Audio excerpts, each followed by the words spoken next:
Alright, for the auto leveling valve replacement, I'm going to just pull the whole system out so I can give it a full workover, check on everything.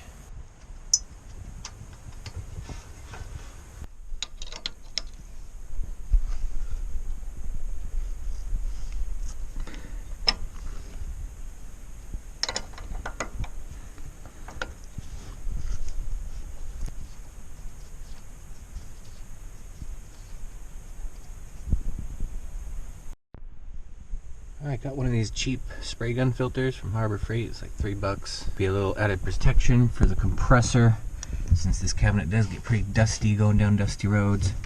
And I think that's maybe how those valves finally failed. Came with this filter, but it's got a chunk of foam in there, and I'm not surprised it isn't doing too well. But I'll just put that on the end of this.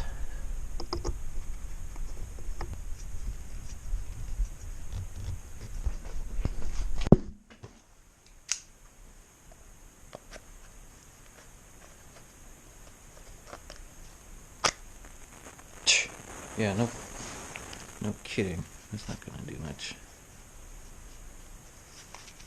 It's not even in a big old gap under there.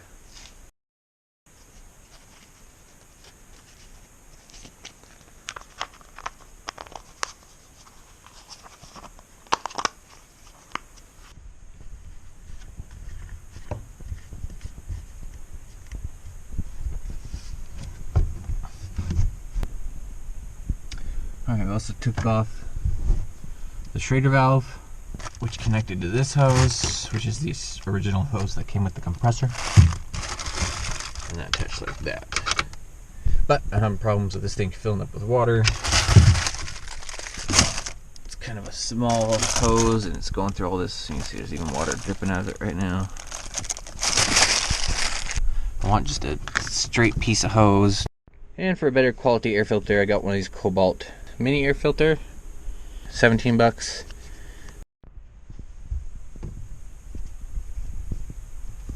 Much cleaner setup.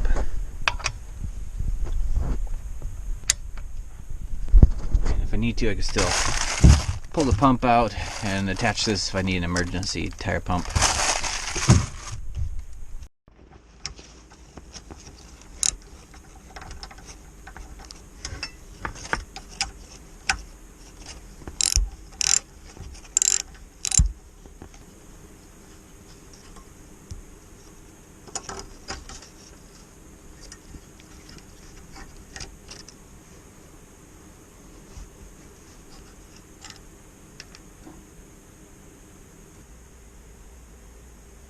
Alright, so I'll line this up and make it the same distance as the last valve here. Pretty much going to mount it right on the bottom edge of this assembly here. So I'm going to go ahead and just cut off the old brackets and just weld a little tab on there and then mark where this bar is. October 1988. 10/88. That is some original airline. And I think I'm going to go ahead and replace all of it just because it's still pretty flexible. I don't see any real... There is some kind of knobbling or whatever you call it. I kind of see the... It's not really a smooth surface anymore. Staring at this and I'm just thinking maybe I could do away with these altogether and just have auto leveling valves, because these weren't used much except for when the auto leveling valves failed. So I think I'm just to keep things simple, I think I'll just install the new valves, run air to them, and then all I have to do is run an airline to each bag and that's it. So the air tank is incredibly easy to get out. I just got these 2 bolts and little plates that you gotta spin around.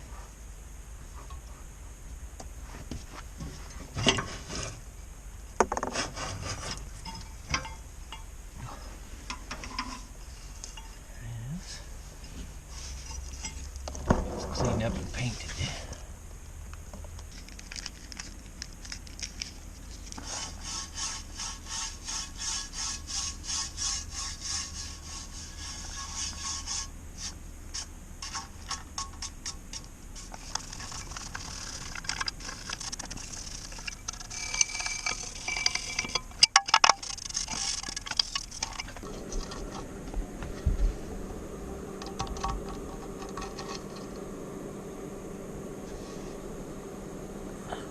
More thread sealing. I don't know what the heck happened to those threads.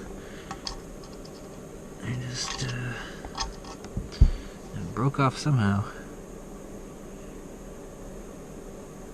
It is so... looks pretty corroded though. Wow, if that's just eaten away by rust, that's crazy.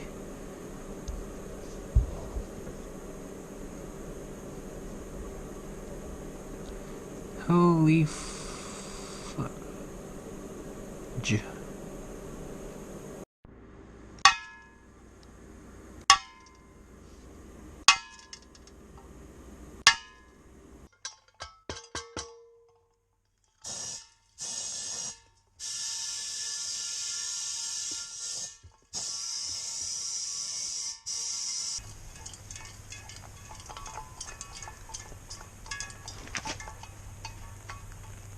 Here's the other piece of that brass thread I was looking for.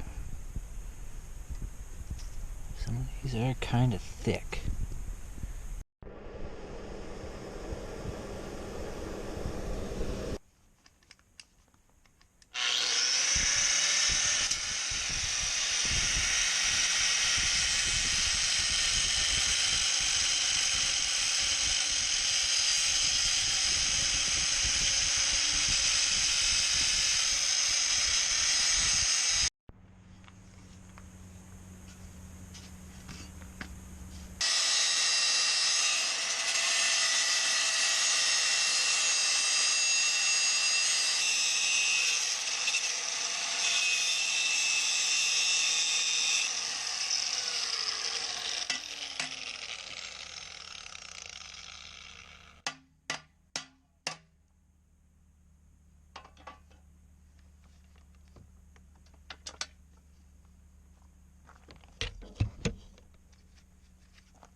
Let it dry out really good in front of the heater. Now I got a bunch more coming out.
Trying out these nice push to connect fittings. I'll make things a little easier to put together and take apart in the future if I ever need to.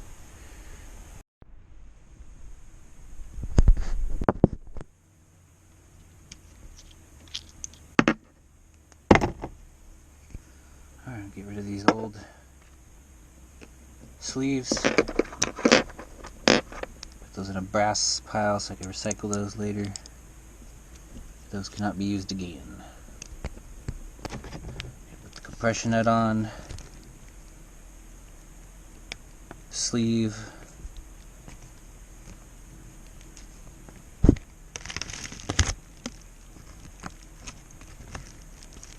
And the fitting. And you just tighten that down pretty tight.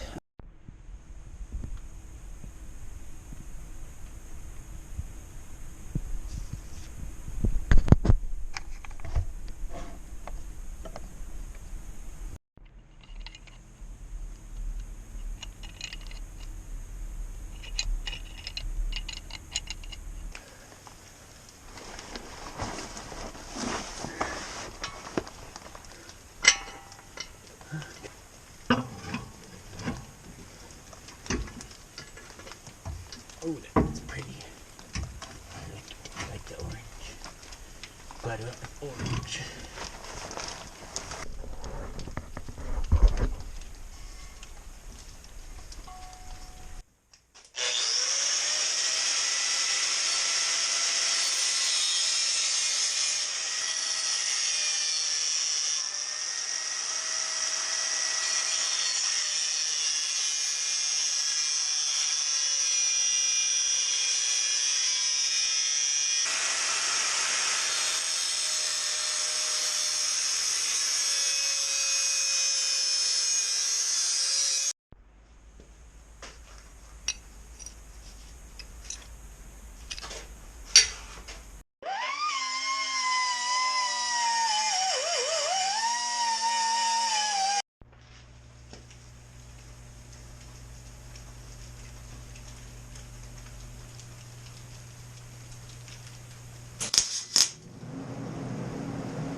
Airline's all protected with this masking tape so it doesn't get scratches on it, which will cause leaks since the seals are on the surface of the tube. There's a scratch running underneath a rubber O-ring or even on these compression steels.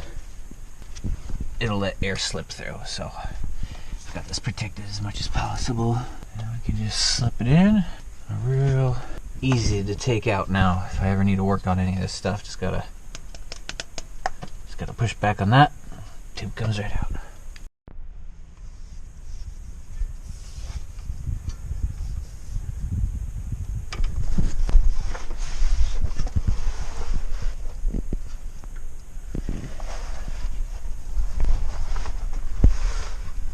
Okay, so that's the main supply coming in.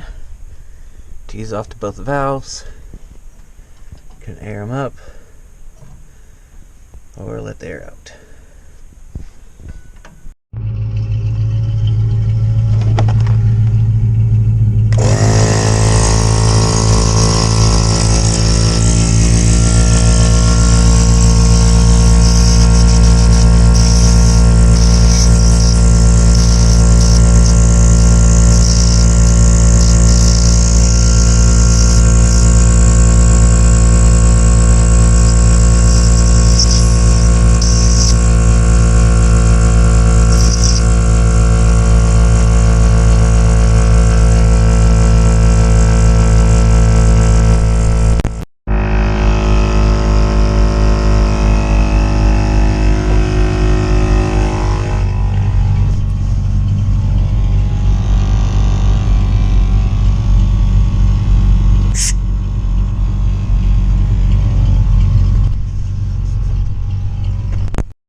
liking this controlled response stuff.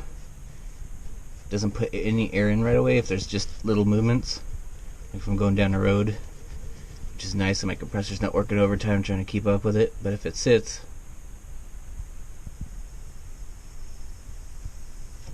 in one spot, it'll start filling up, so that's awesome.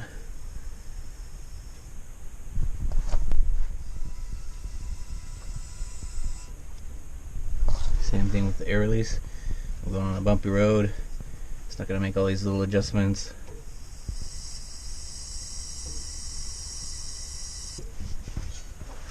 Pretty cool.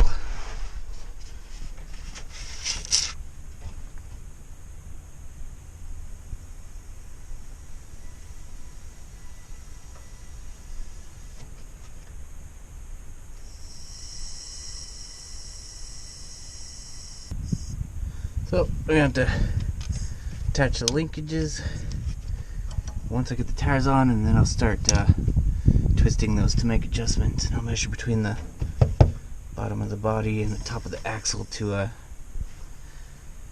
get this even. I might have to wait till I get to a level parking lot for that though. Okay, let's get here. Well, I got all these nice push to connect fittings and decided I'm going to hold off on even using them right now. Nothing leaks and I like it, and I don't want a chance causing a leak, so I'm going to save this for a job for a different day. So I've just made sure to add some protection wherever I think I might need it. This was hanging out a little more before I zip tied it in there, so I had this wire casing cover, whatever, come out about where the tire might rub, but yeah, I zip tied it in there and that's holding in pretty good, but I don't know. Just in case it ever slips out, that'll be a little added protection. Should be okay. Got that spot covered up.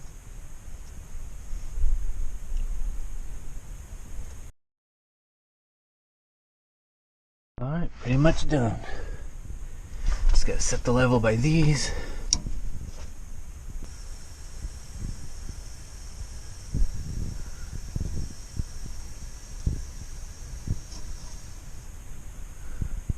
I'll get a measure tape and I'll measure from the top of this axle to the bottom of the floor. I think it was 13 inches last time I checked for what I deemed a normal ride height between the top of the axle and that. So I'm gonna go shoot for 13 inches and tighten these down, call it good.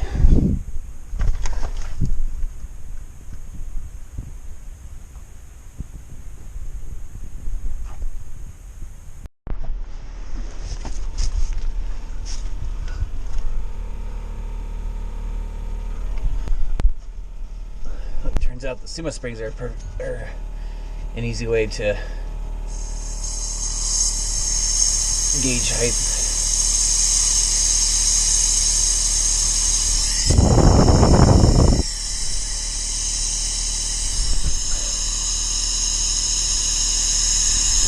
Oh, I can feel that kind of squeezing down on me. Well, I guess we're at an angle on the driveway, so we need to do this in a level parking lot, but I think we're back in action, boys.